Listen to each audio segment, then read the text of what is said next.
Hi நான் எடுக்கிற ட்ரேட்ஸை முன்னாடியே என் ஃப்ரீ டெலிகிராம் குரூப்பில் நான் அப்டேட் பண்ணிடுவேன். வாங்க அதை பார்க்கலாம். ஒன்லி எஜுகேஷன் பர்பஸ் தான். டெய்லியும் நான் 1 or 2 செட்டப்ஸ் அப்டேட் பண்ணுவேன் வித் சார்ட் எக்ஸாம்பிள்ஸோட. டெலிகிராம் லிங்க் பயோவில் இருக்குது. ஜாயின் பண்ணாதவங்க ஜாயின் பண்ணிக்கோங்க. ஸோ இந்த சார்ட் பார்த்தீங்கன்னா ஒரு லெவல்ஸ் கொடுத்துருந்தேன். ஜஸ்ட் 3 பாயிண்ட்ஸ் டிஃப்ரென்ஸில் வந்து டேப் பண்ணாமல் டிவி போயிட்டான்.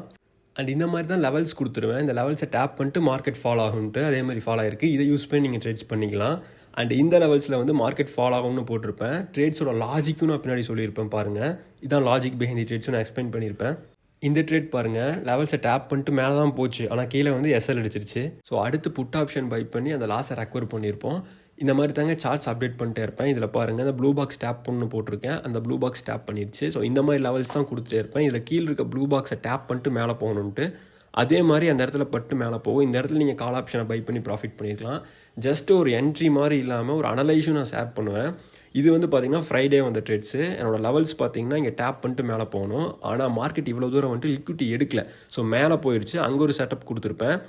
இதுதான் எஸ்எல், இந்த ஹை தான் டார்கெட்ஸ்ன்ட்டு. ஸோ மார்க்கெட் கன்சாலிடேஷன் ஆகிட்டு பர்ஃபெக்டாக எஸ்எல் எடுக்காமல் மேலே போயிருக்கு. இது வந்து லாஸ்ட்டாக கொடுத்த ஃப்ரைடே ஒரு ட்ரேட்ஸு. டெய்லியும் சார்ட் அப்டேட்ஸ்க்கு என்னை ஃபாலோ பண்ணிக்கோங்க. டெலிகிராம் குரூப்பில் ஜாயின் பண்ணிக்கோங்க. பை.